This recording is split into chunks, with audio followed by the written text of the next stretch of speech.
Hi, I'm Matthias, and this, yet again, is not actually the rifle that's on the title of the episode. This is the Japanese Peabody-Martini rifle.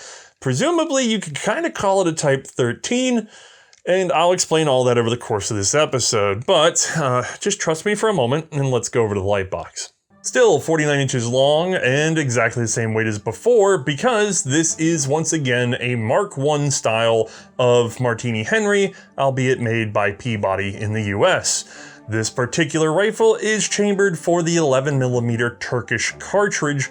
More on that as we get through the episode. Breech loading, lever opening, black powder, you get the idea. Today's episode has been brought to you by literal years of frustration and the financial support of viewers like yourself. Well over 90% of our budget is made up of donations or other funds provided by people who simply appreciate the time we take to make long format historical videos about martial long arms, and on rare occasion revolvers. If that's you, please consider helping out for just a couple of dollars a month. If you bump it up to $5 a month, we throw in a scanned document. These can be catalogs, manuals, essays, and even whole books on occasion, all with an emphasis on cool old guns or military history.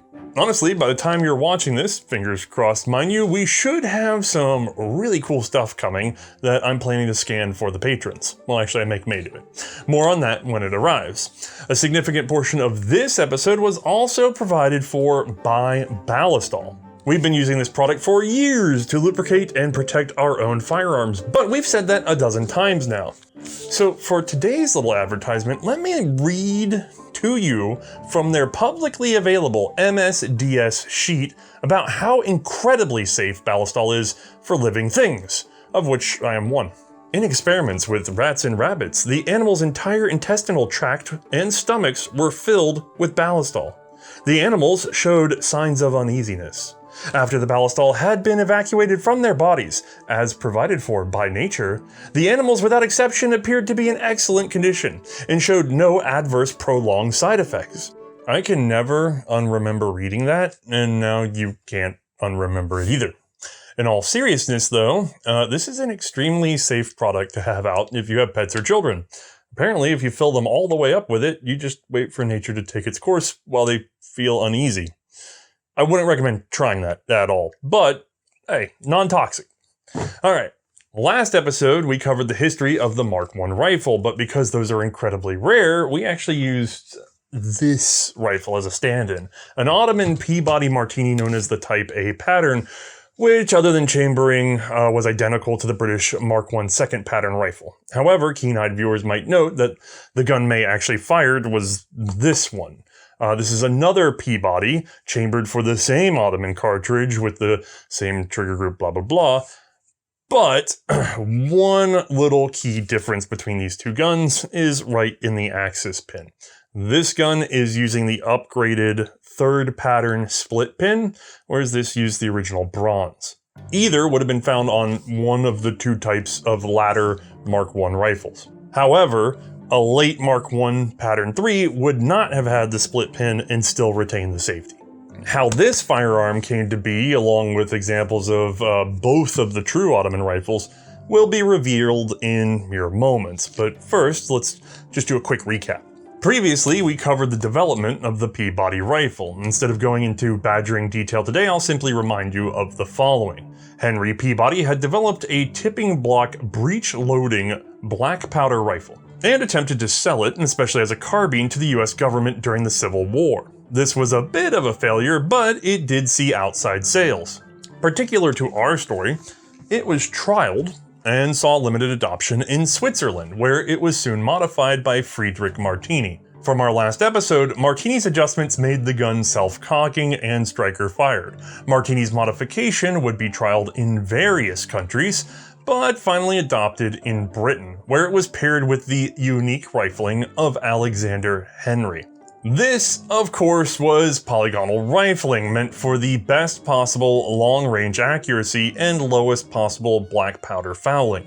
In the US, Peabody had entrusted his patent rights for that original unmodified tipping block rifle to Providence Tool. a company that arose from the merging of Jeremiah Arnold and William Feld in Pawtucket, before the whole thing was moved in 1846 to Providence, Rhode Island. In 1856, they merged with the Providence Forge and Nut Company. The most prominent character from Providence Tool for our story today was actually John Brayton Anthony. He had been brought into Providence Tool as its treasurer in 1853 by his uncle, the firm's president and major stockholder, Richard Borden. Over time, Anthony took over more and more of the operations of the company, becoming the general manager. During the US Civil War, Providence Tool would expand into arms manufacture, including over 10,000 sabers and 70,000 Springfield carbines. They signed their preliminary agreement with Peabody for his rifle in October of 1864. While the Peabody never managed to become the primary arm of any one major power, it did enjoy a series of smaller contracts around the world. Canada, Switzerland, Romania, Mexico, Cuba, Spain, France, and Colombia all would be purchasers of the original Peabody. The last gasp of the sidehammer rifle would actually be massive sales to the French during the Franco-Prussian War, following which Providence Tool saw the writing on the wall and decided to wrap up production in May of 1871. The company planned to, at the time, sell off its arms-making capacity and concentrate on other fields, but this decision was forestalled by what appears to be two factors. The first is a little speculative on my part, but they might have stalled releasing the equipment when it was found that the British Army had chosen the Martini rifle. Being the owners of the precursor patent, they might have held out for their equipment being on hand in case they could leverage some production, be it for Britain or another foreign power. By the way, in their attempted British lawsuit, Providence Tool ultimately lost because by the time commercial production had begun at BSA and LSA in Britain, their older and non-reissued British patent was no longer in effect. Now, I only speculate about this stall because a full year would go by before any real definite change in attitude. In May of 1872, a request came to Providence Tool from noted arms sellers Schuyler, Hartley, and Graham. They wanted to know how many Springfield muskets with the Snyder breech-loading conversion could be made within 9 months' time and how much they would cost. John Anthony at Providence Tool was no fool and knew that there was one very likely source for just such a request: the Ottoman Empire, who had since the Civil War been buying up large stocks of surplus Enfield and Springfield rifled muskets. In April of 1869, an Ottoman commission had visited the US, and Anthony's New York agent had spoken to them about their adoption of the Snyder conversion system. Sure enough, in 1872, the Ottoman government began exploring their options for a dedicated breech loader. Like the British, they felt the Snyder was an excellent conversion, but clearly not the future of arms technology. Unfortunately for Providence Tool, Anthony did not send a representative directly to Constantinople at this point. He opted instead to authorize a foreign agent to work as the company's operative, choosing a man known to Schuyler, Hartley, and Graham by the name of William de St. Laurent. I sadly have zero biographical data on this man, which is a shame because apparently he was an absolute bastard. His original mission had been to negotiate for the purchase of Peabody carbines, but de St. Laurent apparently inserted himself into the breech-loading trials as a whole, continuing to meddle even after he was dismissed by Providence Tool, in a bid to secure himself basically more payment. Oliver Winchester himself would complain bitterly about the behavior of St. Laurent directly to John Anthony in a letter. But we might have to take that with a grain of salt, as Winchester proved to have his own schemes in mind. Trials proper for the next Ottoman breech-loading rifle began in the summer of 1872. The usual names made their appearance, including the Remington Rolling Block, Peabody rifles, the Martini, and others. As was tradition, the entire affair became one of bakshish, bribery, bullying, and political intrigue. How the overall trials would have turned out is anyone's guess, because they were abruptly halted by Sultan Abdulaziz himself, who had received a gift of some 50,000 Martini-Henry rifles from the Khedive of Egypt. It's very likely that this was a part of Britain's plan to thwart further Russian expansion by bulking up the Ottoman Empire. Regardless of why he chose it, Abdulaziz did indeed demand the Martini-Henry. The empire then began searching for someone to produce the rifles, 200,000 of them. William de Saint-Laurent apparently contacted Providence wanting to know if they could be produced at a price of 75 shillings each. He was going to sell them to the Ottomans for 80 shillings, using 5 shillings for bribes and his own pocket. Anthony, however, was fed up with Laurent and opted instead to go straight to the Ottoman ambassador in Washington, D.C. This was Edard Black, who had gained an interest in the US after marrying an American woman. Black would actually become a great aid in Providence Tool's bid for the contract. Anthony and Black would make an offer to the Ottoman government for the completion of 100,000 rifles with terms for a timetable and price, plus options to contract for more rifles. This would be negotiated back and forth to some degree, rising to 200,000 rifles and ultimately arriving at an offer to price each rifle at 63 shillings each. It seems that at the time, this was the best possible offer on hand. However, Providence's agent had left a bad impression on just about everyone, so it wasn't exactly snapped up. Instead, a competitor would surprisingly offer to compete at 62 shillings each. This came stunningly from Oliver Winchester. Now, just to explain how shocking this was, Winchester was not currently geared up to produce something quite like the Martini, whereas Providence was. The Peabody was similar enough that they had a lot of necessary experience on the general platform. Moreover, the Peabody patent was still in effect in the US, having been reissued in 1866. Winchester would have to pay them a royalty, one such that there was no way he could actually compete with them on price. Regardless of the logic, the bid had won. Winchester was given the contract before Providence had a chance to debate the matter or even have their counteroffer submitted. It was sealed on August 1st, 1872, and this is where the story gets absolutely bonkers. Providence Tool immediately begins to move against Oliver Winchester. Letters are sent back and forth and a lawsuit is begun. And Anthony, he negotiates with Martini and the National Arms and Ammunition Company, which holds his US patent on that Martini action, ultimately agreeing to a 2 shilling royalty per firearm, so they are now nicely locked in to being able to produce this gun. In his response, Oliver Winchester essentially states that he had no intention to manufacture the rifles. He was either going to contract production elsewhere or transfer the contract to Providence Tool. Now, the expectation when you hear that in a business sense must be that Winchester is just inserting himself as a middleman and would demand a percentage or a fee in order to transfer that contract. Of course, if Anthony went to court, there would be no production, and because of the way damages work, there would be no money for Providence Tool. And Oliver Winchester would get nailed for fees and all sorts of stuff. Everybody would lose.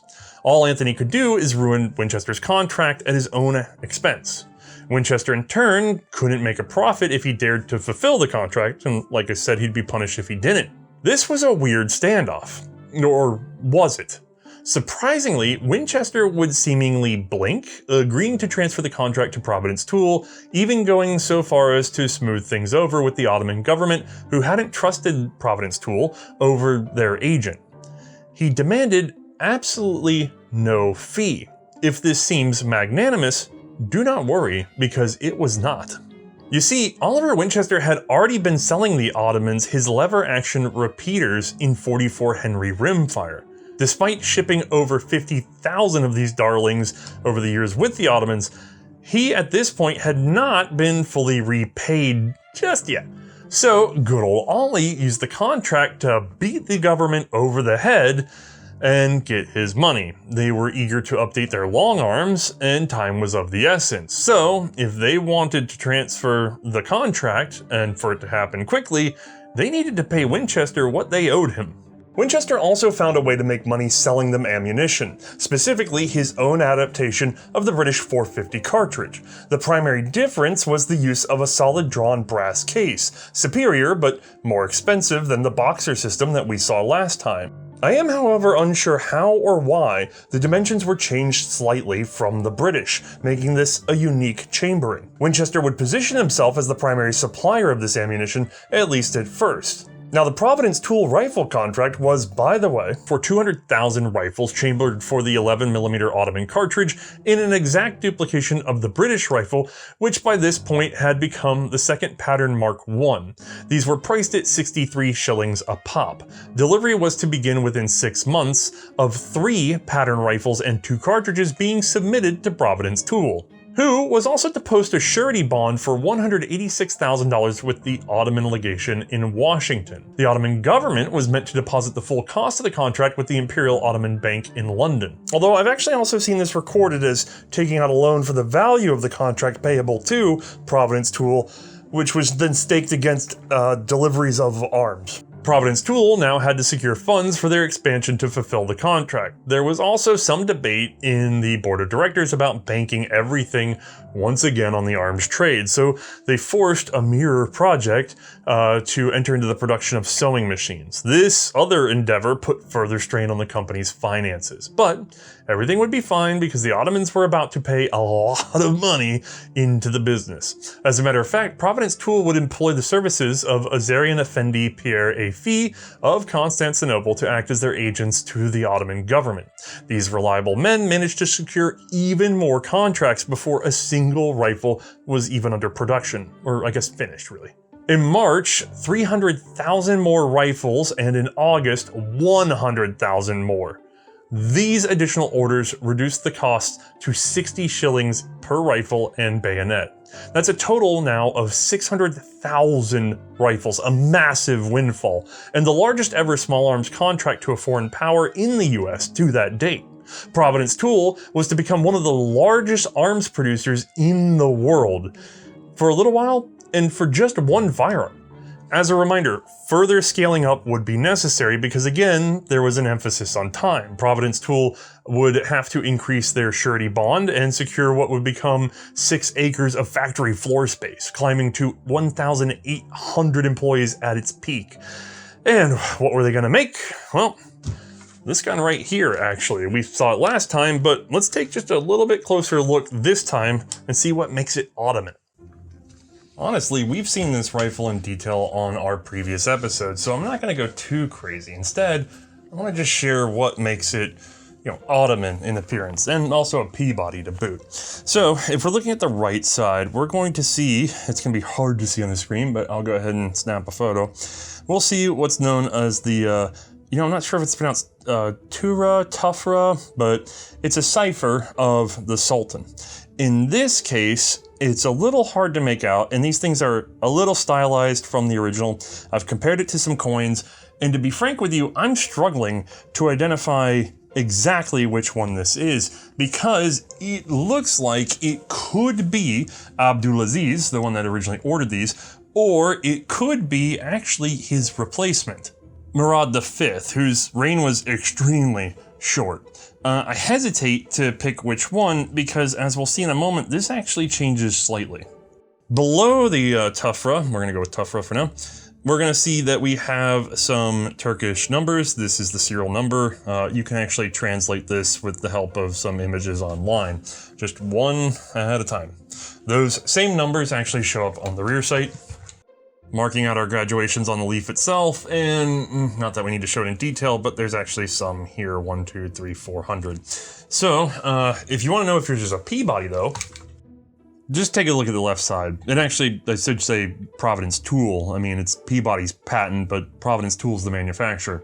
Now, all the Ottomans should be Providence Tool rifles, but not all the Providence Tool rifles, as we're going to find out, were Ottomans. Although, the vast majority of them, regardless of who they were sold to, will still have Turkish inspector marks. So, let's check those out in just a second though. But first, just double checking our markings here. We have Peabody-Martini patents. Peabody and Martini patents, manufactured by Providence Tool Company, Providence, Rhode Island, and the USA in this case stands for the United States of America.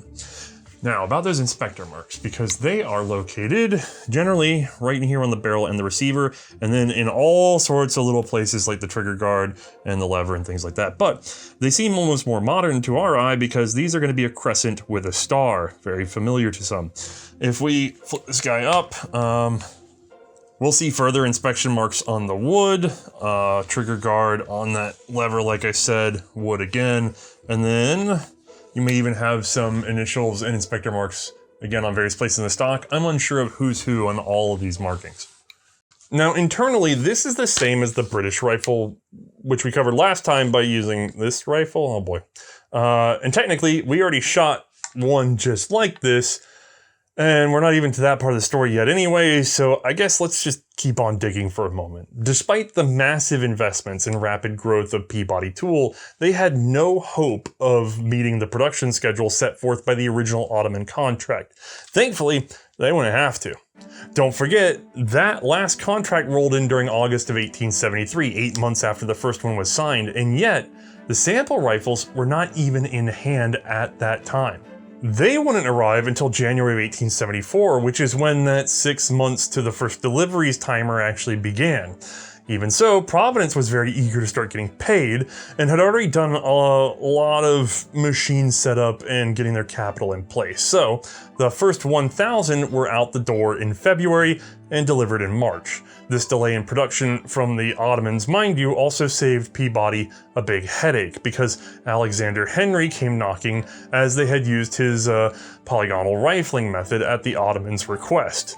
They had not negotiated rights to his invention, which had been patented in the US in 1871. Unfortunately for Henry, US law said that foreign patents registered here were only enforceable to the earliest date of all its foreign counterparts falling out.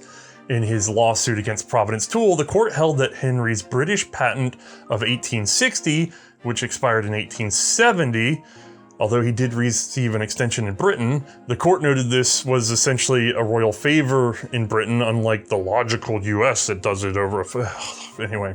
That extension doesn't count in the US. Moreover, securing a foreign patent in the US, there were limitations on how long you could wait to file the patent. The big gap was a problem. If the application was in public use or sale before the then later patent date by significant numbers, yeah, no good. Given his long delay in filing in the US, Providence was able to find other cases where Henry rifling was used in the nation before it was actually patented here.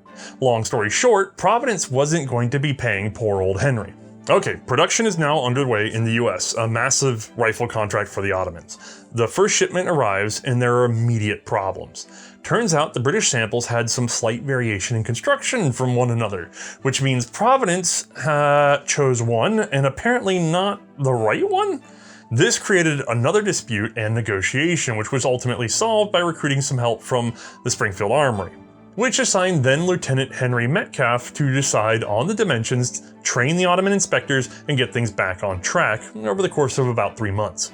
The inspectors, by the way, were apparently a wild bunch. Stories about their drinking, gambling, and brawling have been recorded, and apparently some of their antics saw them being returned to the Empire as punishment, with at least one refusing to go and marrying the daughter of an innkeeper instead. The inspection team was led by Hussein Tevfik, a mathematician and military officer, frankly more interested in writing his linear algebra book.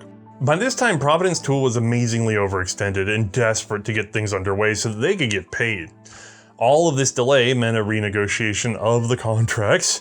Everything was settled, and it was just a matter of now doing the work. Until the Empire suddenly withdrew their credit from the Imperial Ottoman Bank. Oh boy. From that moment forward, for John Anthony especially, but also Providence Tool as a whole, this endeavor became an ordeal. By the middle of 1874, Providence Tool was already having to go to the local money market to secure additional operating capital. Tevfik would notify the Minister of War of the impending collapse. In December of 1874, John Anthony traveled to Constantinople himself to attempt to negotiate a settlement for the unpaid arms. While he was in transit, however, a payment actually finally arrived. While he was there anyway, Anthony attempted to negotiate another contract, but only managed to secure one for 200,000 sword bayonets in addition to the sockets that they were already making. And to be honest, the timing of this is a little suspect. My Turkish source says this bayonet contract came several years later, at least according to their records. Regardless of when, this seems to have been inspired by the British choice to allow both the spike or the yataghan to be fielded. This actually resulted in a bayonet lug being added to further production of the rifles. Neat.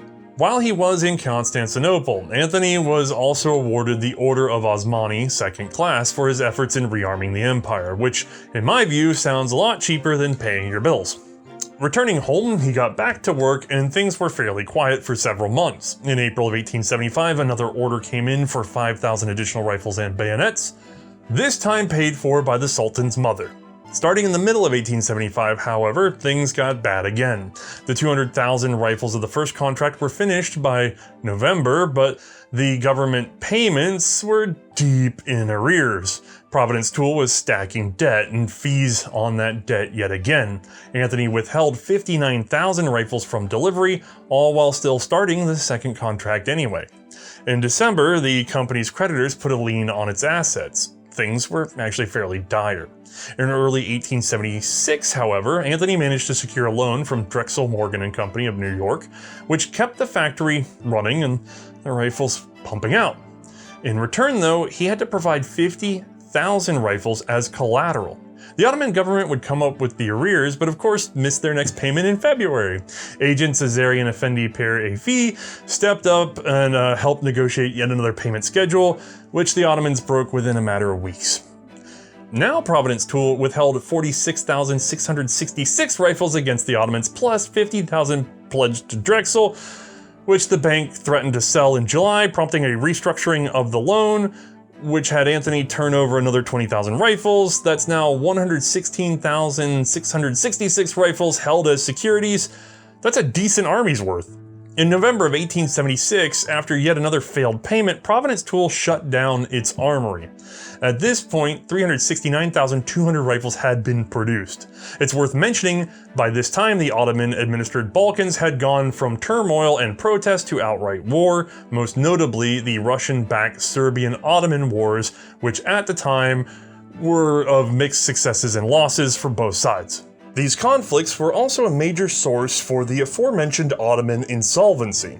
If this wasn't bad enough, just like the British before them, the Ottomans were noticing that their rifles were not exactly perfect. Unlike the British, they were finding this out in active combat. So a negotiation was made with Providence Tool to upgrade the rifles with several improvements. You know, we could make it something like, well, this one here. Let's take a look. Alright, new rifle, long boy still. At the back, nothing's really changed except for, on average, maybe half an inch longer of a stock, but let's bring her on back. Ooh, hold on.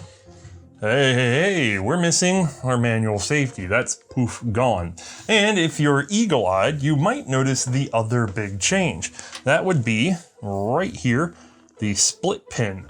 This is no longer bronze, this is steel, and serving as the axis pin for the breech block.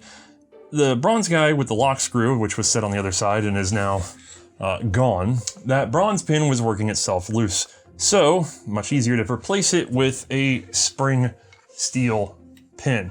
We actually saw the introduction of this in our last episode at the very end of the Mark I series, so it shouldn't be too much of a surprise that the Ottomans were aware of it. But let's keep stacking some of the features because I think I'm seeing a pattern here.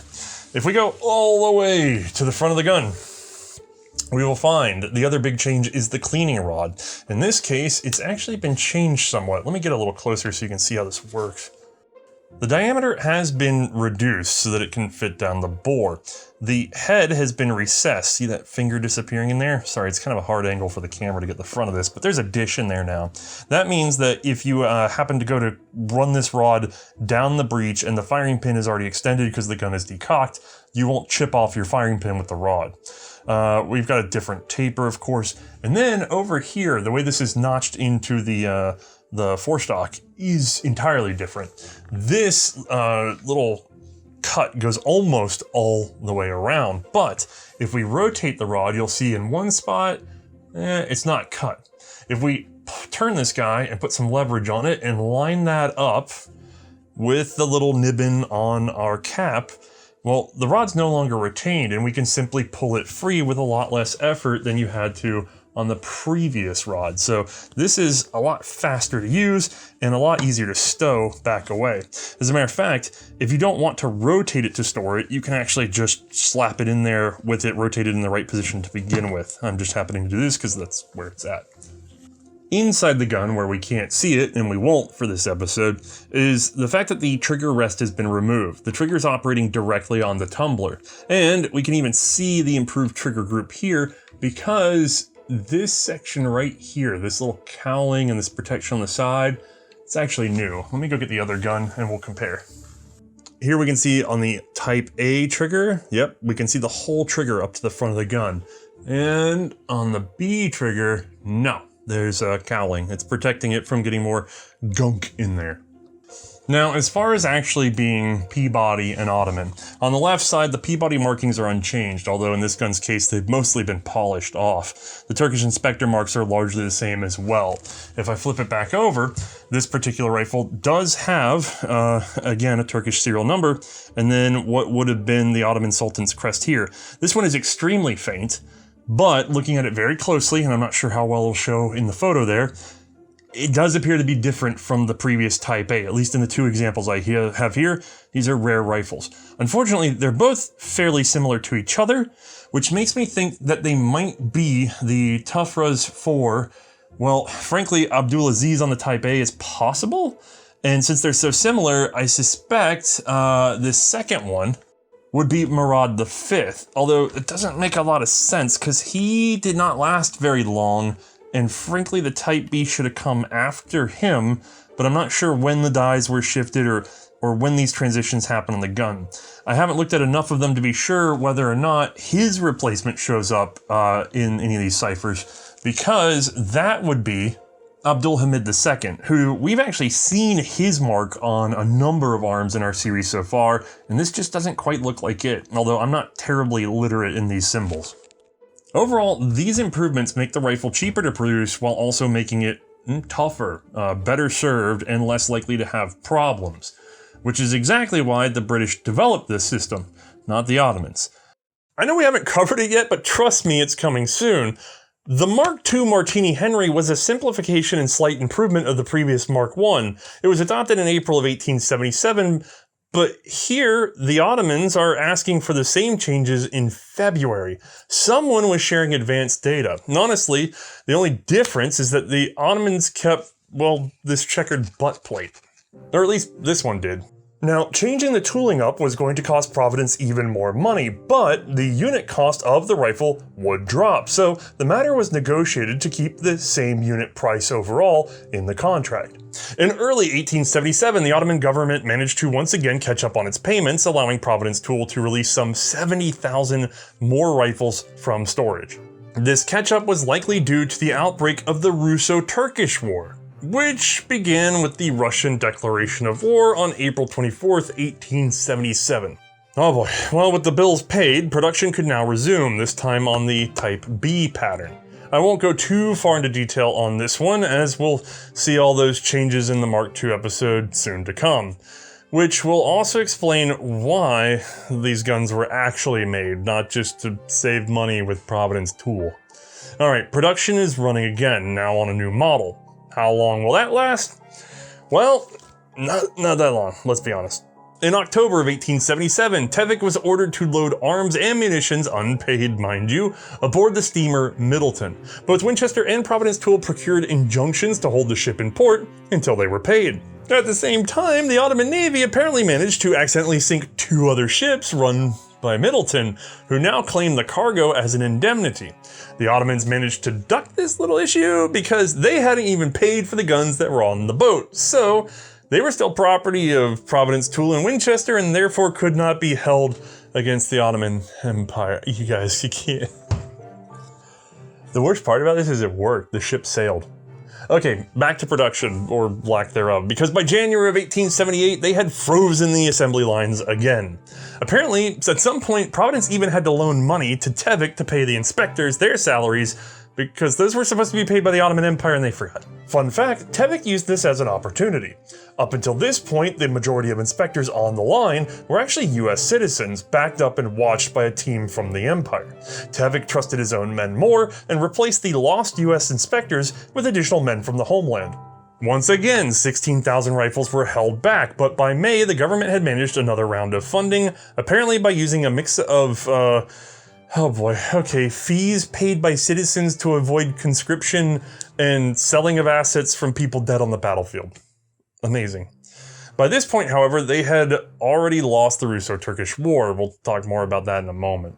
Another disaster specifically for Providence Tool would come in October of that same year. The British steamer John Bramall, loaded with a shipment of 32,100 rifles and 42,000 saber bayonets, was caught in a storm and run aground in Long Island Sound. Unfortunately, the cargo was spoiled with seawater and 25,000 rifles were recorded as a loss. While the shipment was insured, it wasn't enough to completely cover the arms, meaning Providence Tool experienced a loss remanufacturing this massive lot.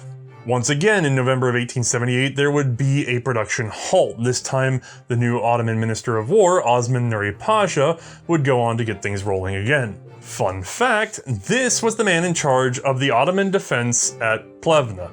We'll again cover that in a moment. In early 1879, yet another halt from lack of payment, only to be resumed in May. The production contract finally wrapped on Christmas Eve 1879, with all the rifles completed, but not entirely delivered for want of payment, of course. Even before completion, however, Providence Tool began marketing some of their reserved arms and surplus. This resulted in several smaller contracts, most notably to Japan, Peru, and Korea. But we'll cover these in just a bit. These additional minor sales did not provide enough income to restart the factory production lines, so they sat idle.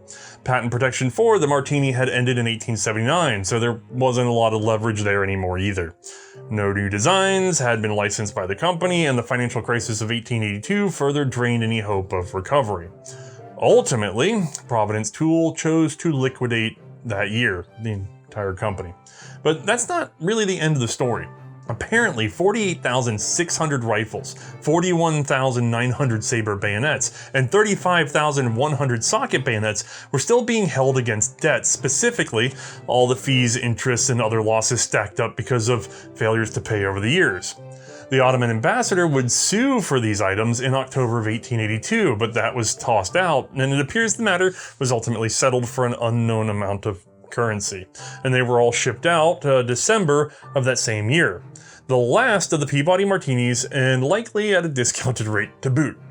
I wasn't there, and I'm exhausted. But we must soldier on and talk about just how these rifles were actually used.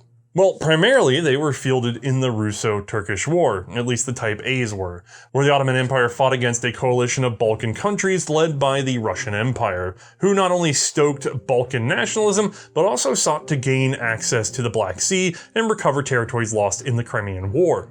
Much of the war can be explained a little too simply as one between two fairly complacent empires. The Russians moved in across Romania, and the Ottomans took a fairly static defensive posture in their fortifications. Unfortunately for the latter, the Russians were the first to adapt to their mistakes, and soon went around the worst of their defenses and started achieving, well, meaningful victories. I won't cover the entire war here, of course, but there is one very famous and influential battle that pertains especially to, well, our rifle today, although I think I should probably be holding the Type A.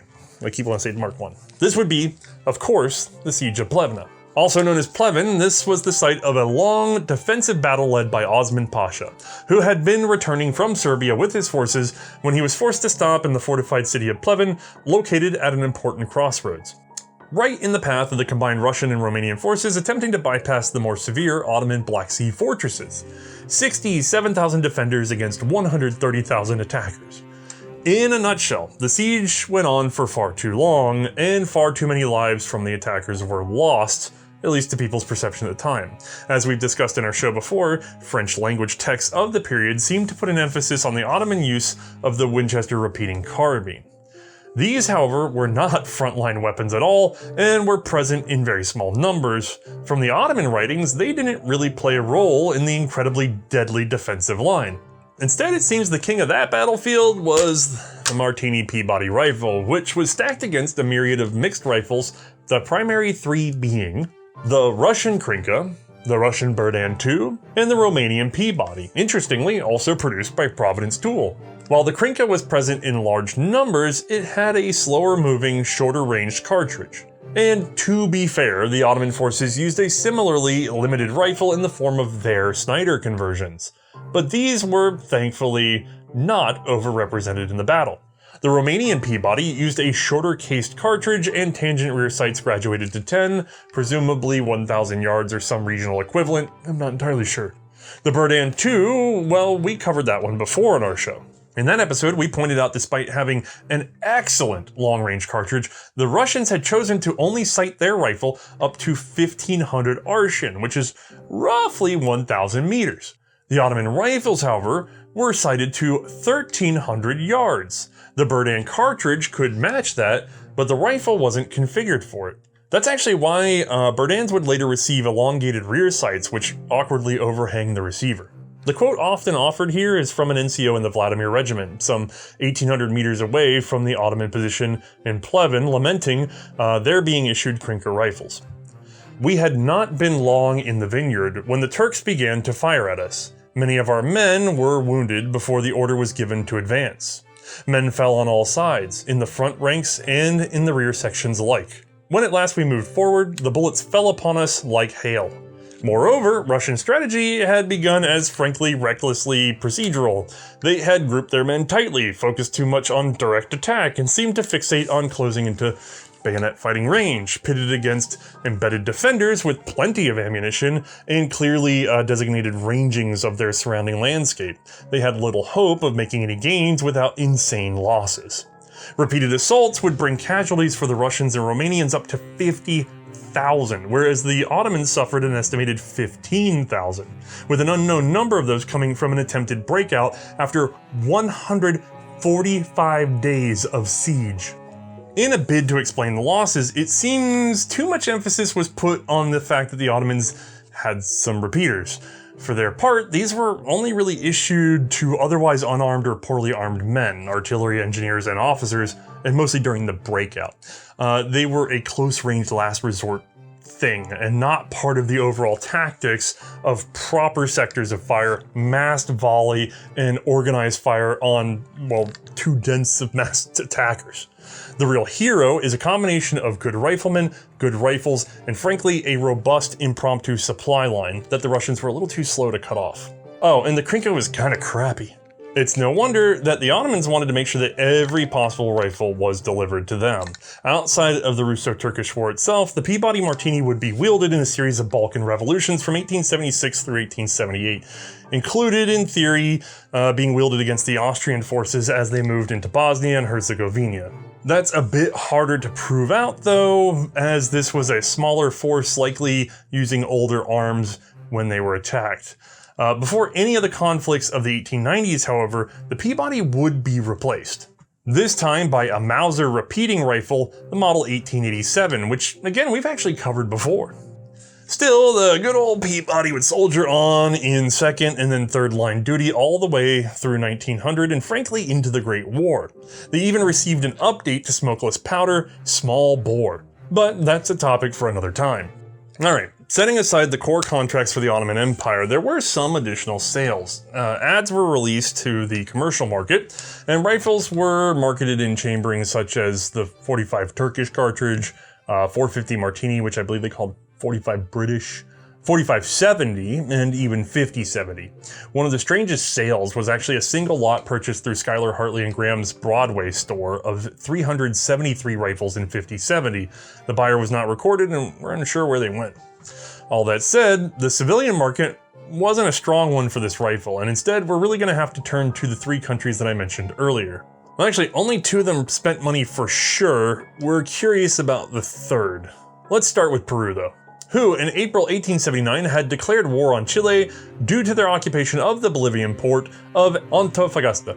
This was of course a battle over the profitable nitrate business. Just as a brief synopsis, the war was largely naval at first as Chile sought to create a supply line for their forces in the desert, following which they launched a land campaign which successfully took ground, eventually capturing the Peruvian capital. Formal surrender would come in October of 1883. During the war, Peru had found itself desperately short of breech-loading rifles. In one of their buying missions, the government authorized the purchase of Peabody-Martini rifles, the first 5,000 of which were apparently purchased through a German agent before buying directly from Providence Tool in the US. Orders would continue throughout the war, and actually even a trickle beyond, although by that point, Providence Tool was out of business, so they were clearly buying from the overstock that was consumed in the bankruptcy. All said, some 27,853 Peabody-Martini rifles were purchased along with an estimated 706 carbines, the only Peabody-Martini carbine I know of for military use, plus a smattering of Peabody carbines, pure Peabody carbines, in 50-70. First-hand accounts of the Battle of Lima from the Chilean forces state that the most common infantry rifle was indeed the Peabody-Martini, so they were definitely seeing frontline service. Alright, what about Japan? Well, they were currently in the midst of what would come to be known as the Meiji Restoration, a period of rapid advancement due to the opening up of the country to Western trade. Japan was in the middle of an extreme modernization movement, and the military was just about at the forefront. As part of this, they had become purchasers of an ad hoc series of breech-loading rifles, most notably though the Snider and that Albini, but in 1880, they actually adopted their own native bolt action. The Murata Type 13 single-shot black powder design that drew from several Western rifles. Unfortunately, it was taking some time to prepare domestic manufacture at scale, and in the interim, the rapidly expanding Japanese forces needed more breech loaders. The army would find the Providence Tool Martinis both available and affordable through a domestic agent. 2 were purchased in 1879 and subjected to testing, resulting in 12 more being bought, and eventually a contract for another 10,000, we think.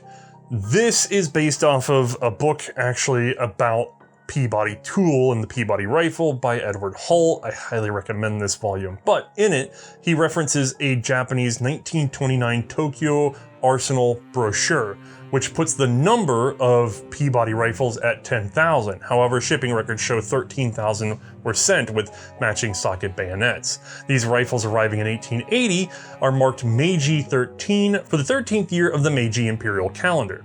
In 1882, another 7,000 were procured, which means a total export of 20,000 rifles, with supposedly 17,000 accepted by Japan.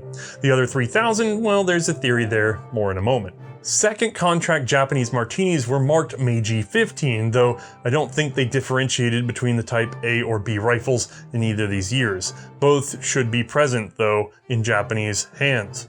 This rifle, the one we've had handy for all of the Mark I firing, also seems to tell an interesting story. Let's make a little room and take a quick look at what I mean.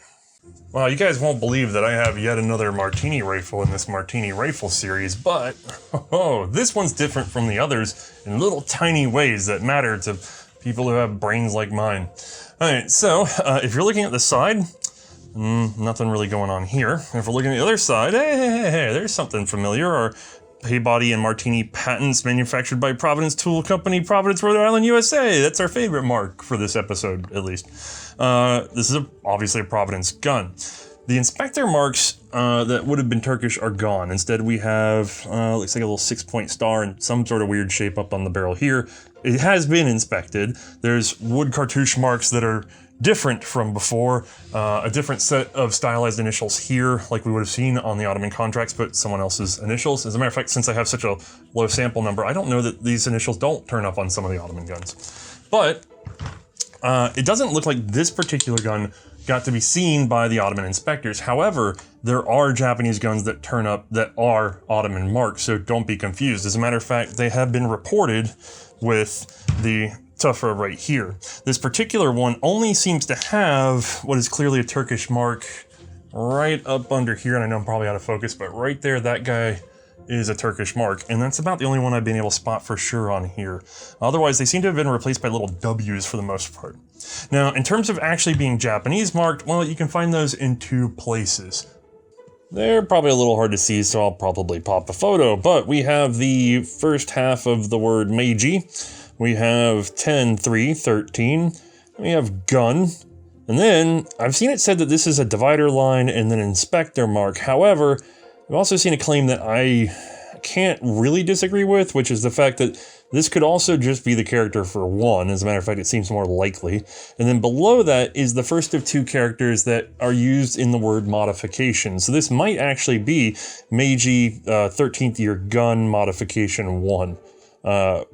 What that modification would be, I'm not sure. I don't know if anybody's seen a modification 2. I tried doing some quick searching. Unfortunately, I haven't been able to get in contact with some of the guys that get deep into these, but that's what this one says. As to what the modification might be, I'm unsure, because this guy, as we're going to see, is a bit of a platypus anyway. That same mark, by the way, the modification mark, and the reason why it's expected to be an inspector mark, appears elsewhere on the gun. Right here behind the breech block, it's been marked to the left of what is presumably the Japanese serial number. So, by the way, this is written in what we consider as a Western Arabic type instead of the Ottoman, or Turkish in that case. But, interestingly enough, they would also mark the rear sights the same way.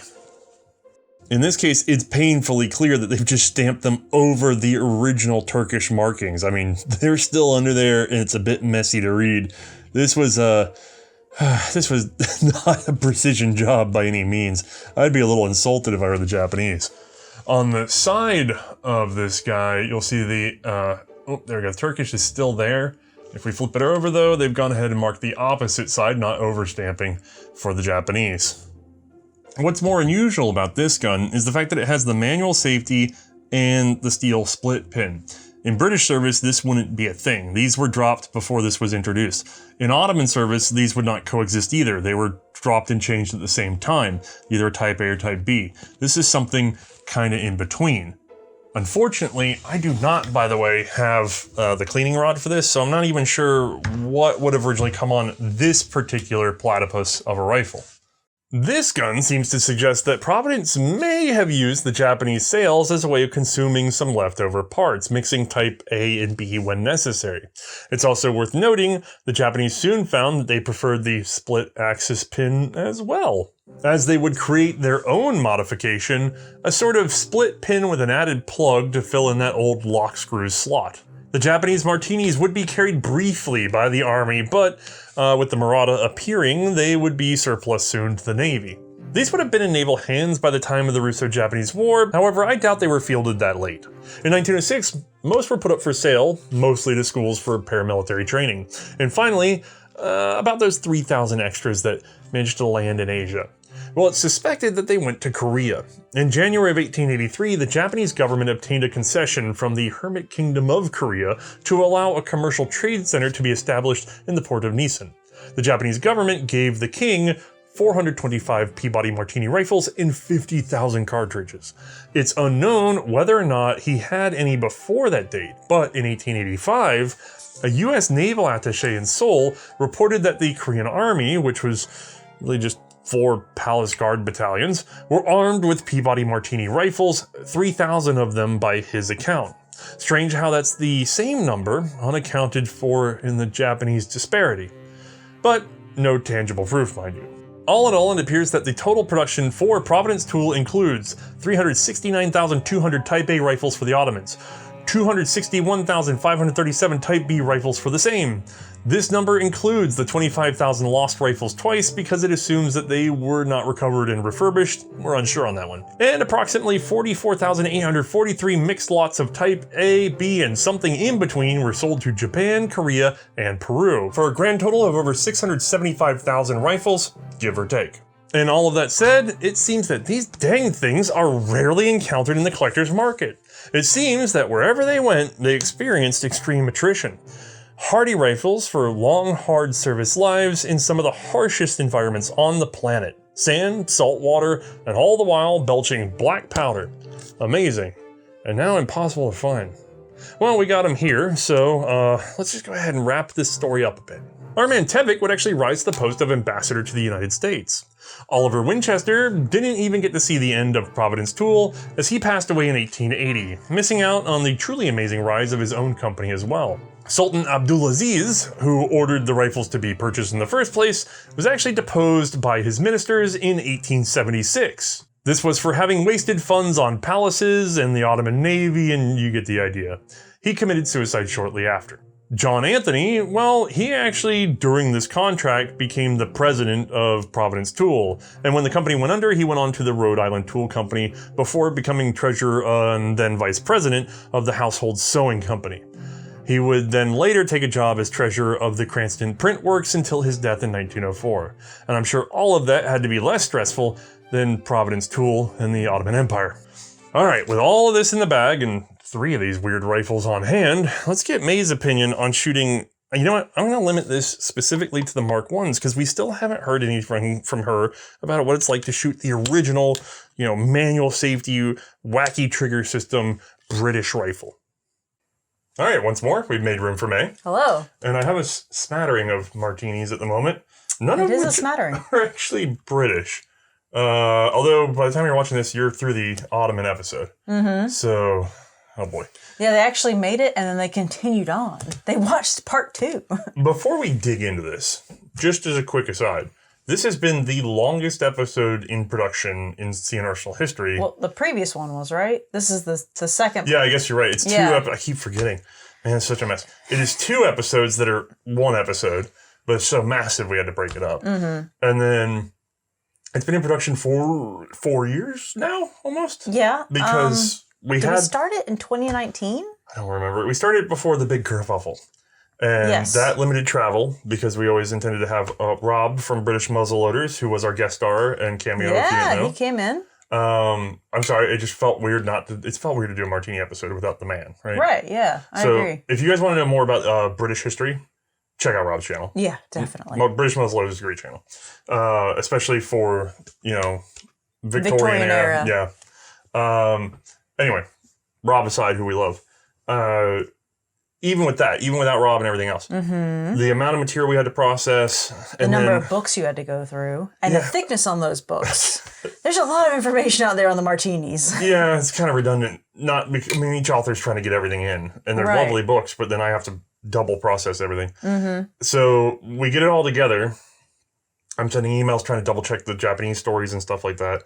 And then, to be honest with you, we couldn't get a hold of a Mark 1 British Martini. They're pretty difficult to get a hold of. Well, as we're going to see, they were all converted to something else. So we went with the Ottoman as a way of doing the Mark 1. Mm-hmm. However, the only Ottoman I had from years ago is this weird Japanese one that you guys now know what it is. Which is a more unique one, I would argue. So that's kind of cool, but oh boy. Yeah, and our buddy we already had a buddy for years ago that bought a Type B Ottoman. So, okay, there's at least, we're missing the pin, but that's it, right? But then at the last minute, a friend I didn't even think to plug about it told me that he had a Type A, so we were able to use it indoors at least. So everything's here. It's just, and from your perspective, it's probably in order. From our perspective, it was being like, wait, what?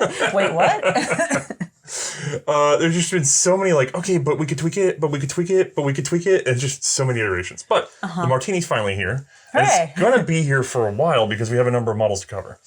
But yeah, we actually do. We'll give you some breaks in between. I think two gap, right? Yeah, we're not going to become the all Martini channel, but it is almost a quarter of the year's worth of material. Yeah, cool. Okay, well, I'm sure you guys will hate it. The good news is they become more common the further we go in the Mark, so almost nobody owns these. Well, that's But as we go to the Mark 2, Mark 3, Mark 4, people are going to be like, I own one of those. Yeah, okay, all right. All right, but we, at this point, for the purposes of our audience, you have never experienced a Martini. No, I'm fresh. On camera. Ooh. You've experienced them before, but not for the show.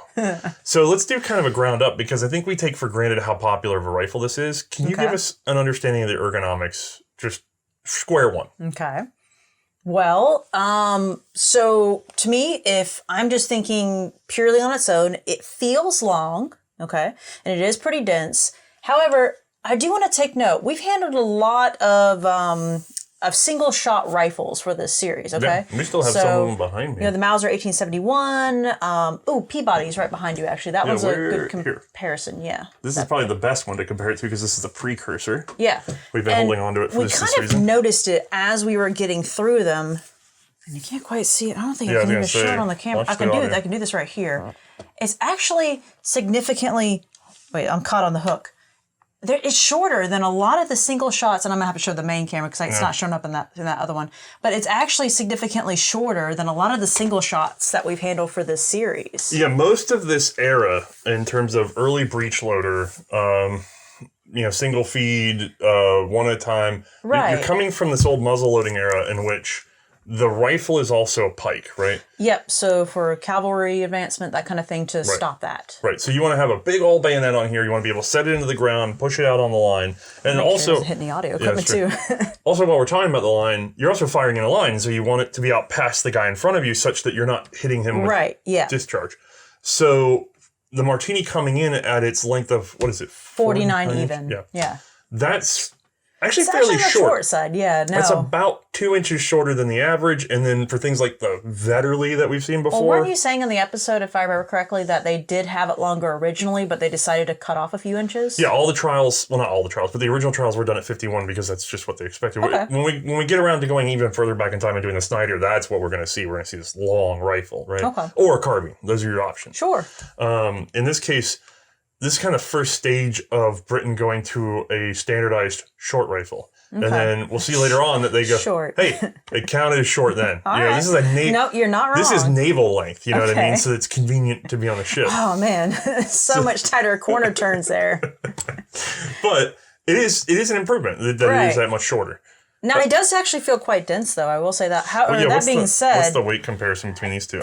I am picking them two up. I can tell the Peabody's heavier. Yep. Yeah. Which is... I mean, it's to be expected. It's longer as well. However... Yeah, but there's also... There's more components in here. I mean, just think about this whole hammer assembly and the side plate and everything. All that's been ditched, let alone the other simplifications. Yeah, no, we've definitely just reduced in size overall and width as well. Okay. Which is kind of nice. And then interestingly enough, like the Peabody, I see we have kept a two-piece stock here, which is kind of nice. Fairly advanced for the time. Yeah, they're both very strong as a result. That I could see that. It improves strength. Yeah, saves on wastage and construction too. That too. Because you can take it out of a smaller piece of wood of a less, you don't have to have this egregiously big shape that you whittle down into a little shape. Mm-hmm. You can take this block here and make that into this, and you can take this longer, narrower block here and make it into that, and you're good to go. Oh yeah. Very technical language I'm using. I loved it. It was great. Mm-hmm. And then, so we don't really have, there's no bolt to manipulate this. There's no hammer here for me to pop it open. There's no, like a Verndl, a cock or a little knob or nodule that I have to rotate to pop her open. Okay. So it's a lever, but it's not lever action. It's more like a lever operator. I guess it's a levered action, but it's not, we think lever action, we think cowboy. Right, that's what I'm thinking, like the actual like levers that you stick, a repeater that you'd actually put your hand inside, but no, this is one that you just thumb down, and that's a good leverage point too, I want to point out. I love how far away this is, unlike things like the Comblanes and things like that, where my hand is so close to that trigger guard right there trying to actuate it. Or like the Peabody, where it's right up in here on the trigger guard. Mm-hmm. Also, you're nervous about that trigger for whatever reason. Yeah, I just don't like being that close to it and having to reach inside the trigger guard, around the trigger to actuate that. That's a bit awkward. Now, what about closing it? Because on the Peabody, there's no receiver for this. It just sort of has a round out. A swoop. And it's actually fairly short, and you just grab that little lip and you pull it shut. And yeah, doesn't really seem like you have much leverage point there. Like if you're really trying to close it shut good. Whereas this one, I can just reach my hand all around this lever right here on the side and just straight to the wrist. Real nice solid grip there on it. Okay. That's pretty good. And then if I have a stuck case or anything, this feels like I have a lot of leverage point to just really pop it out if I need to. Whereas on the Peabody, you're so much. You could cut your hand trying to force anything out of this gun. Could, yeah. It sounds like great. I'm going to give the Martini props on this one. The design is definitely looks like a good solid improvement over the Peabody right here, right now. Mm-hmm. And I mean, aside from that, ergonomics aside, I mean, I can clearly see there's stuff going on here on the left side. We have our cocking indicator right here. Or right side, I'm sorry. We have I can't tell left from right. We have our cocking indicator right here. Really nice. Okay, I can tell if the gun is cocked or not. Cool. Doesn't really tell me if it's loaded, just tells me if it's cocked. Hey, it counts for something. Sure. And then we have our safety, which is awkward to operate because for some reason, this one in particular, and I only have this as my... Well, no, we have another one. Oh, yeah, that's true. We do. One that does actually have a safety. Does that one actually have the same point in which I feel like on this one, and I'll show it on this camera. Let me cock this one while you do that. Okay. On this camera, you can see, I feel like I need to press right down here in the corner in order to make it actually... manipulate? Okay, I thought I had... There we go. Slide. It technically slides. In order to slide it, I felt like I had to press it down there in the corner in order to really get it to work. But when I'm pressing it forward, I feel like I've got to actually manipulate the whole ridge of it in order to get it, which is kind of awkward. Yeah, they're strange to use because it's like they've given you X amount of surface area, but because of the leverage involved, and I think I mentioned this earlier, if you try pushing at the top, which is the most natural point to push, you end up flexing forcing on what is the path of travel, and so you're cantilevering it and it fights you. Mm-hmm. So you end up having to use just the corner. So why do they give you all this? I mean, I'm not sure. Maybe it's because pressing forward, they found they actually needed the extra room. Because I do feel like you need to press more in the center of it in order to push it forward. No, easier. I find the bottom is better for both Still times. better? Okay. I mean, it's really awkward. And this boy? No, this one's easier. Yeah, it's less stiff, but where are you flexing it? Yeah. Corner is still the flex point. Okay. To be fair, that one's probably a little easier because I fought it while I was filming the thing earlier. Okay, so you've definitely worked it in. Yeah, this one's been left alone for about 2 months. All right. And then the only other thing really ergonomically that I noticed on our boys, and it's on this one here so I can show, a little thumb pad rest here. Kind of nice, neat. Yeah. However, that being said, it does have me really far forward with the thumb pad, so I feel like I'm not quite able to utilize this little lever down here as a semi-pistol grip almost, which would be kind of nice if I could, but if I want to reach up with a thumb pad, I kind of lose that. Is your hand big enough to reach it? No, I can. I can pull on the lever. So the lever can be used as a semi-pistol grip by someone with an adult male hand, I think. Adult male, yes. Yeah, I can do that. It's good. These are actually the one of the big differences in the Mark 1s is the length of pull, essentially. And I find that they're just a little bit short. And I think they're short by about an inch. I think the British kind of got that part right, at least if they were my size or my arm length. Okay. So because for me, I prefer a Mark II, Mark III, Mark IV buttstock. Whereas for these, I actually feel like I'm a little too tucked up. I want to be just a little bit further forward. Although for your size, how's that feel? Yeah, you're looking pretty good. Yeah, I'm right up there. Yeah, that's not bad. Not too bad at all. Yeah. But that's it for ergonomics, realistically. After that, it just mostly gets into how it shoots. Yes. And then I want to point out while we have both of these guns here, the only difference between these two, other than wear, is our pin. Yeah, the axis pin. Do you think that mattered when you fired the gun? I mean, it mostly just mattered in that I knew that it wasn't going to accidentally be able to rotate out, but this is more really for disassembly than it is really for shooting purposes. Yeah. So this has no effect on the shooting. And to be honest with you, this gun is in way better shape than that one mechanically at the moment. This one's been completely gone through. So we went with this, and also we had this at the time. Yeah. So this is the best representative. So let me change you back out. Thank you. I'll hold on to the actual proper Ottoman, and you can take the Japanese Ottoman. Okay. The world is a big, weird place. It is. What's it like actually pulling the trigger on this thing? Or I guess you have to get behind the sights. We haven't even talked about loading the action. You haven't even levered that open. No. Oh, I'm way ahead of the game. So in order to load her up, obviously open the action, like we talked about, lever open, thumb it around, and it's already nice because one thing's already happened. The action's already been cocked. Oh, what a fantastic feature compared to... I don't even have the actions resealed back up. It's already cocked and prepared. Yeah, no, that one doesn't. Peabody doesn't do it. You have to actually manually cock it yourself whenever you're ready. Depending on whether or not you use the half cock, that's either 1 or 2 actions saved, which matters a lot. Oh, yeah, 100%. So, cool. It's already doing something for me that I don't have to worry about taking care of. Thumbing in the round, it is kind of nice in that when I go to thumb in the round, I know it lips over the extractor, into a notch essentially, so that it's nested with the extractor. Well, it pushes into the extractor, so it can't get past the extractor because the extractor forms the bottom of the chamber walls. There's like a little tiny little shelf right there that fits right into, which is really nice. I need to pop a picture of that so you can see it. Yeah, it will always compress the extractor for you, and you would have to really mess up a casing in order to get it behind the extractor. It would take some sort of force on your part, but I didn't experience that. So. Yeah, which was a failing, by the way, of the competitor, the Henry rifle, because you could get behind the extractor. Not great. Yeah, and then as you are feeding, eventually, once you feed it to a certain point, you're going to feel a little tiny click, and that's when you know that it is well settled in there and it's not going to fall back out, because what you have done at just that point is you've pushed past far enough that the breech block at one point is pushed down ever so gently, slightly, and then pop back up.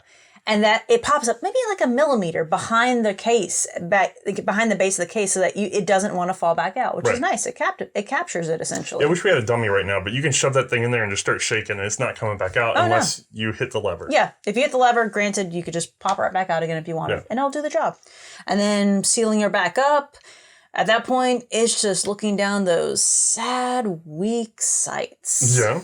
Well, the rear sight itself is a very gentle slope into a V-notch, and it's matched with a barleycorn front. It's not a really great pairing. Oh, I don't know what you'd pair this with, actually, now that I'm thinking about it. Well, to be fair, I think it's built to be read down in the bottom of the V and everything. And so you have this generous sight to bring yourself into that center point. But so gentle. Yeah, it's not my favorite precision sight, but it's fairly quick to pick up. Yeah, it's quick enough. Yeah, I guess it is, but it's not my favorite. And then recoil from there, it's moderate. I guess. Yeah, it's not too bad. It's not crazy. It's not up there. It's just moderate. No, to be fair, we don't know precisely what it should have been for this cartridge because in the middle of all this mess, we knew the bullet weight. We know a little bit about what powders were available for that cartridge and their weights, but trying to convert those to modern powders is weird. Right.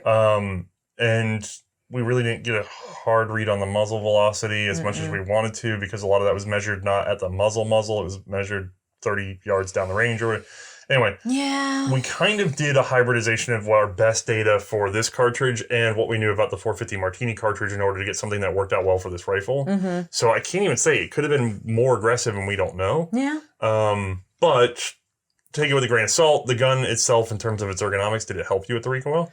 I mean, yeah, no, I mean, kind of. Yes, no, this is a good start. No, it's a fantastic start. I would argue that the additional weight or the weight in itself is probably a benefit.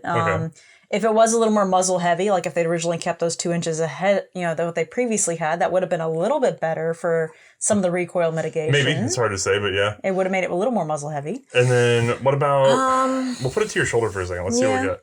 It doesn't look like you've got some crazy drop or that the recoil's coming off axis from your shoulder a lot. No. And then I actually kind of like that I have this thumb rest up here. I really feel like it gets me to kind of almost wrap around, but not quite. It'd be like the one episode where we don't get yelled at for you not wrapping your thumb around. They'll still yell at you. I know, they'll still yell. Yeah. Even though there's a nice little thumb pad here where it's clearly indicated. I need that on this gun because I will hit myself in the nose if I wrap my thumb around on the short-stocked one. Oh, yeah? Oh, yeah. I will all the time. And then, then the butt plate wasn't bad. Like, it's not like any of those Steyrs that we've handled before that, the curved butt plates. Moniker 1895. Yeah, God. Notoriously awful. That one will cut in there pretty good. For us, I don't know. Some people might like them, but they almost feel like a Schützen rifle or something. They got this rounded, dive into your shoulder butt. It's just awkward. It's like, did you really want to carve it into your shoulder? Because I'm pretty sure that's what they were going for. No. It never leaving your shoulder. This one presents fairly flat. It's a little bit of a dome to it, but it's surprisingly comfy. Yeah. I didn't feel too bad with it. No pinching, no. No, really. And we've shot plenty of martinis now that I'm going to pretend like I haven't shot. So, pretty good across the board with that. Yeah, you don't remember ever being like, wow, this sucks. No. Okay. That's really, I guess. I mean, it's nice I've got all the sling swivel positions that I've got. I guess I've got variety. I'm trying to think of extra things to kind of go with this. Well, there's one thing that we haven't really touched on, which is that this actually, for the length of the gun, has a fairly short sight radius. It does. And I wish they could bring it back more. I wish they could increase it. But I'm worried that I would not be able to utilize the front sight well with this. They started with it pretty far back.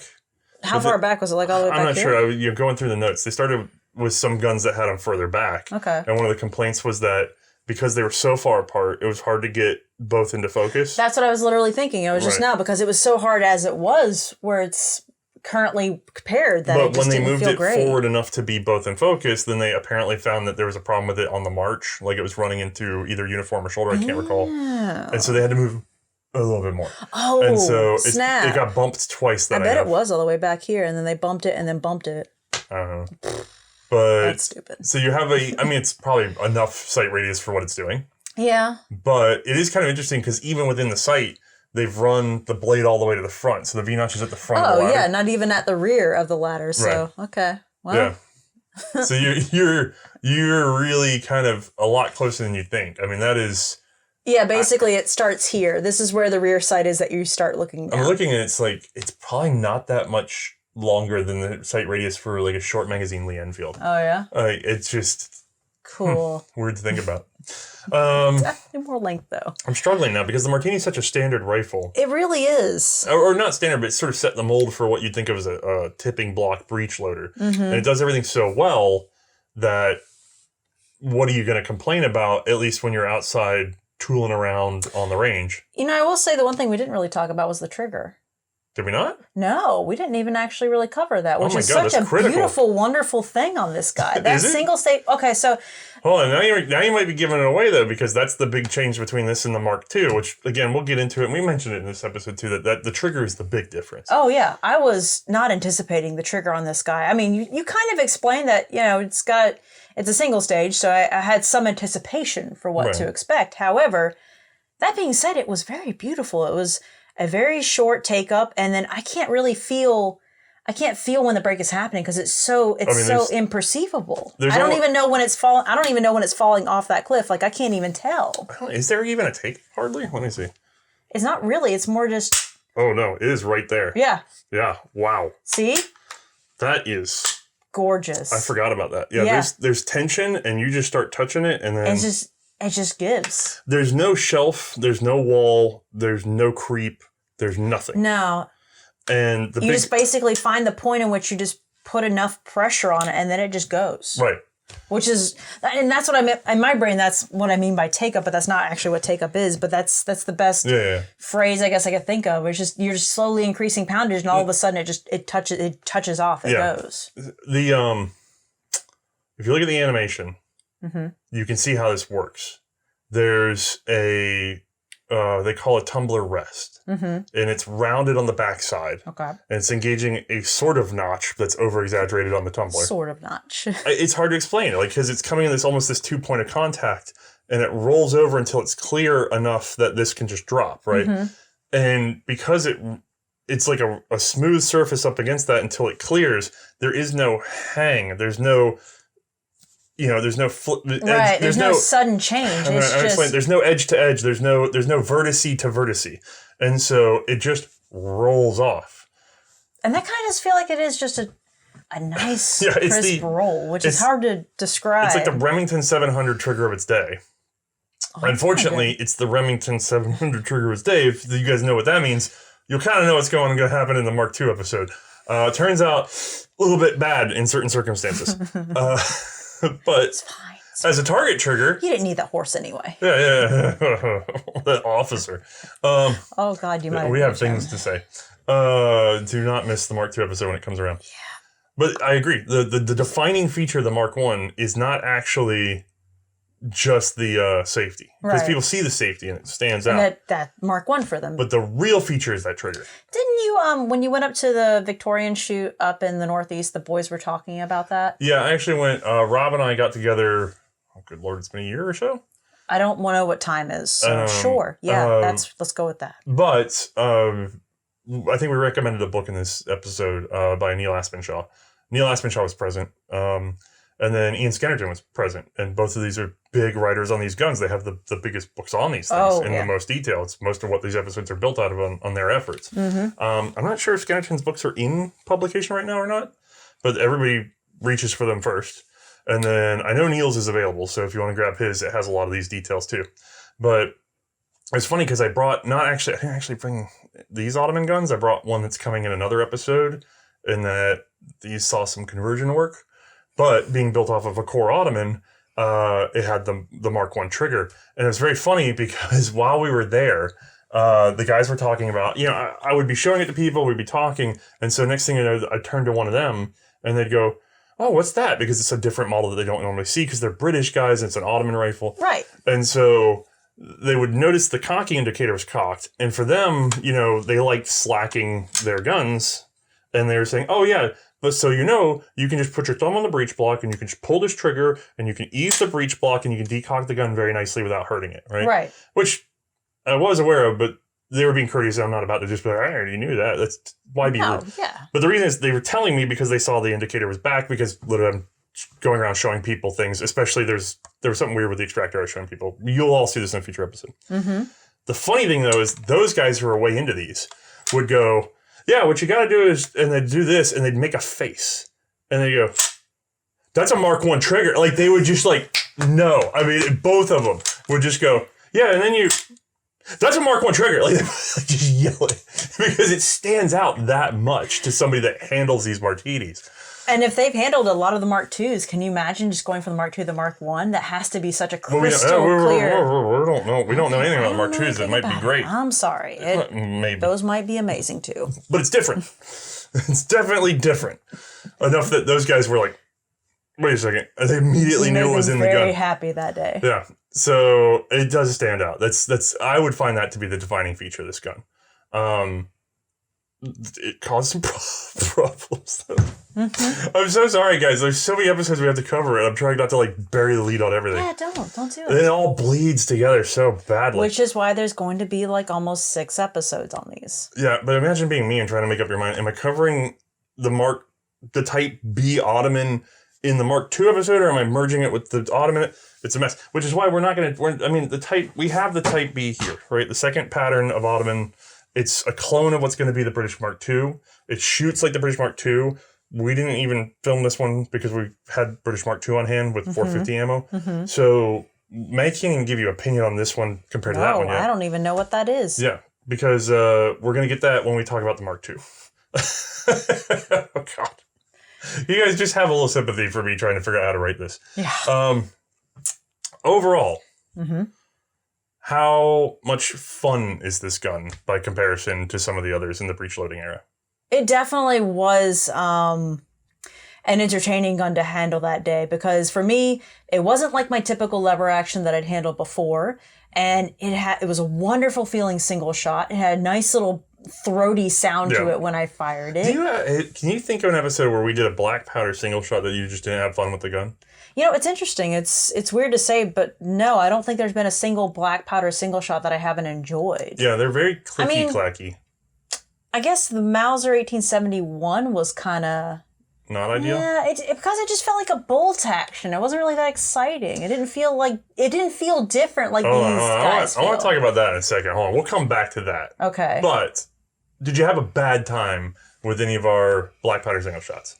No, but you know, it's interesting because they all come with such different mechanisms to operate. Because you think of things like the Peabody, where you know it's a lever with a side hammer, which is fascinating and weird. But a lot of operations to have to work. Not a lot of operations, but you know, you got to go into order of operations with that one kind of thing. I almost think of 3 categories when I think of these guns. Oh, yeah. There's the multi-step guns. Okay. So the hammer and trigger system are independent from the breech system, right? That's Peabody, Verndl. You would see it rolling block. Yeah. Because you have to open it in such a way. Open it. To be fair, I don't know why that it forces you into those stages, no matter what. That's a really good one to think about. Yeah. And then we haven't covered on this show, but like Snyder, the trapdoor Springfields, or some of the other trapdoor designs even. There's stuff like that, you know, where you have all this involvement because of the early design nature of them, they're 2 totally independent systems. I designed a breech block system, and I stole this hammer system because they're so used to side lock, whatever. And if you think about it, this one really does kind of do a good job of encompassing them both into one. Right. So another gun from that category that is not, because I said there's 3, right? Okay. So within the same category as that, as an all-in-one, open it cocks itself, I load the round, I close it. So open, load, close, right? Comblane, which we have right here. Wrong. Comblane, you already mentioned it earlier, I think.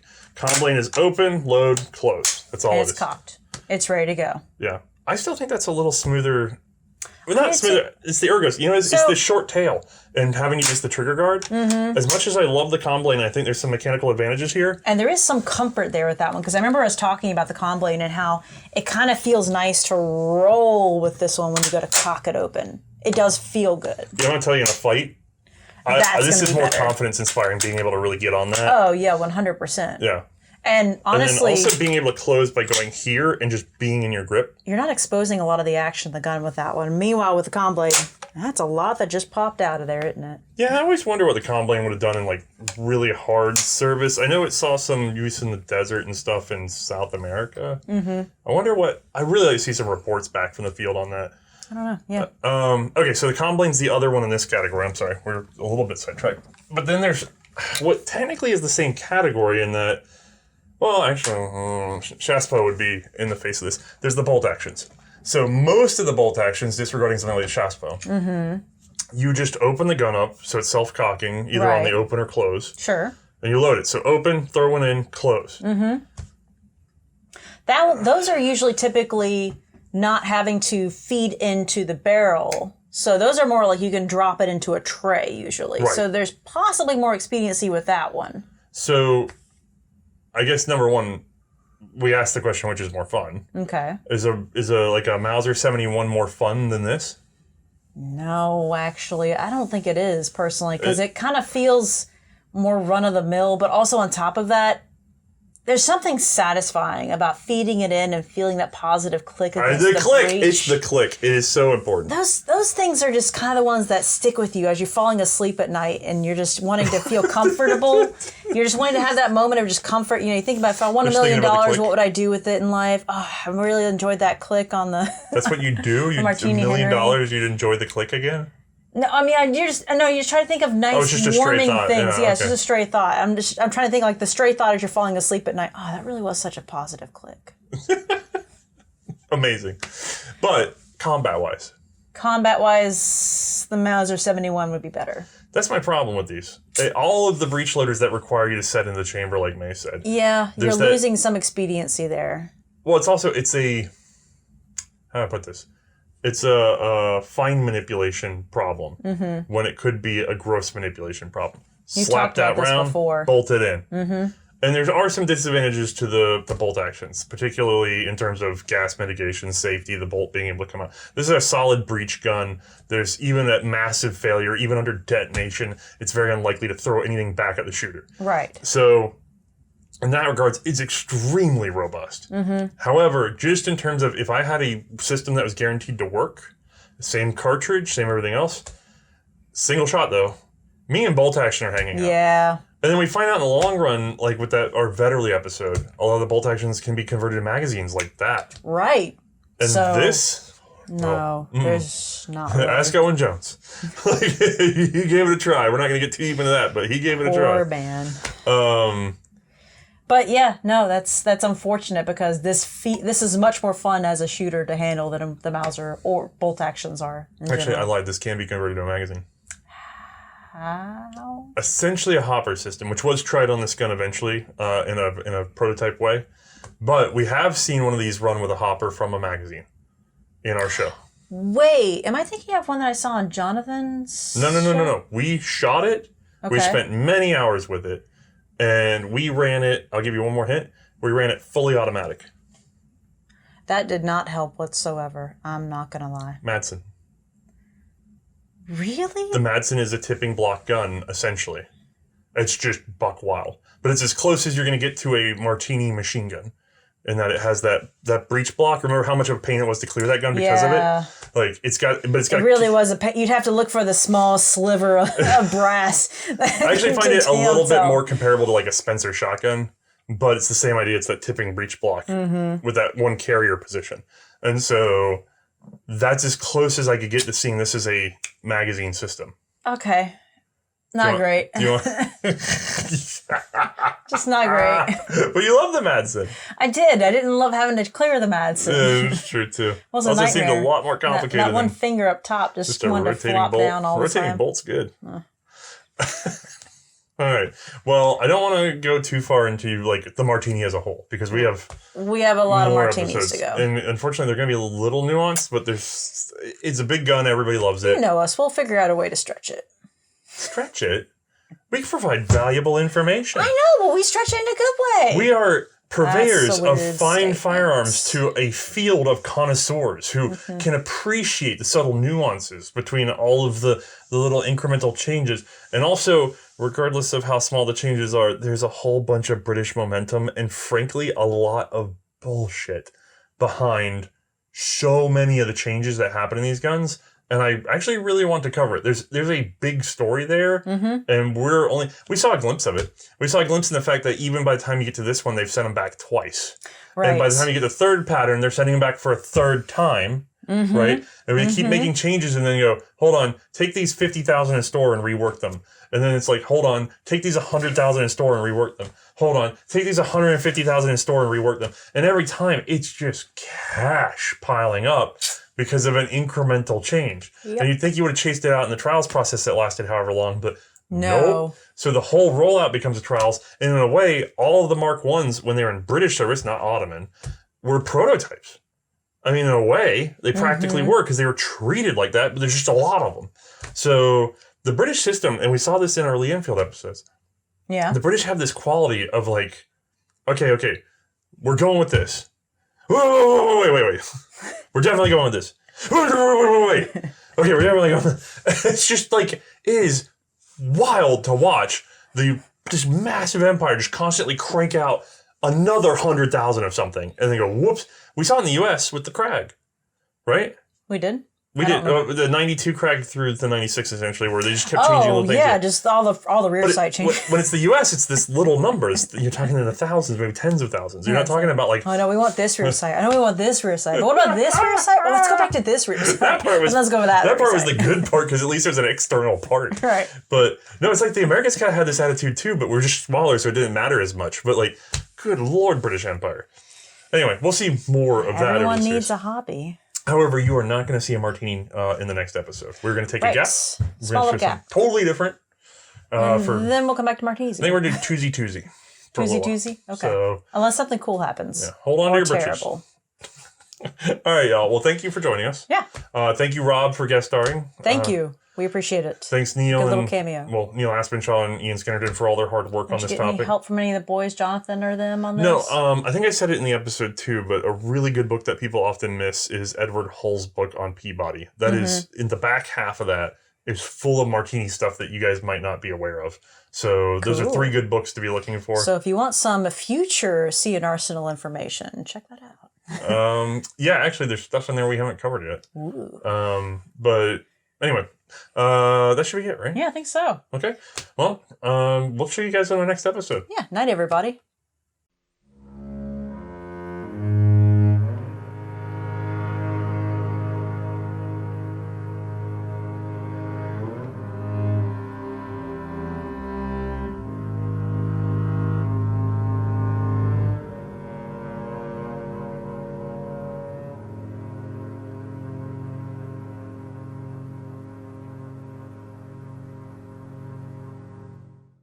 Four guns in general? We've already filmed like 4 martinis, and we filmed 4 more martinis. We have like...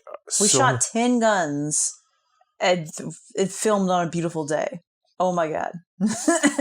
Well, to be fair, once the light is all diffuse like that, we don't have to keep triple checking all the cameras. We just quick check them for light and go. Oh yeah, and then just go, because I don't move my feet. I just stay in the same spot, so... But the other thing is the firearms behaved. Yes. Usually we have constant mechanical issues. It usually is like 4 takes before we can get one good go on a gun. Mm-hmm. One of the Martini carbines didn't like to feed and had a couple sticks. Yep. But so we're starting to research Denmark. No one we know in Sweden yet, which is a place I'm curious about. France is moving along fine now. We're doing pretty good work in France, although it is all by request digital. So I don't know if we're going to end up having to send somebody in physically at some point. Belgium was always under Lars. It was always doing well because he was going in physically, except for the part where things are just missing. Like, it's just... Belgium had this habit of when an inventor did an addendum or invented something related, they would grab all the old stuff out of its old date category and then put it in the folder with the newer thing. So the problem is if you're looking for something from 1857, but they updated in 1860, you have to know that they updated in 1860 to go find it. We also could probably use somebody in Spain at this point. The patents and the design patents and stuff, they seem to exist on paper somewhere because I know Juan Calvo and some of his guys managed to get copies of them on occasion. But he's not I don't know. I don't seem to be able to reach him. And then, like I said, if you guys want to do transcription, English and French are on the board. Yeah, it's really just as much as you feel like doing. It's all been volunteer-based, essentially, at this point. The good news is it's all going on the C&Rsenal website for everyone. It's not like it's going into my pocket and I keep it. It's going it out there gets for published. Everybody to reference. It's going to become a massive public archive at this point. It's available if you go on the C&Rsenal webpage, just revolver lineages right there in the center. The Martini-Henry is a striker-fired rifle with a massive striker, powered by a very heavy coil mainspring. The striker is controlled by a rotating tumbler, with a top extension that projects through a channel cut into the striker. The tumbler is essentially a hybrid sear and hammer. It's constantly being pulled forward by the sprung striker, but is held back by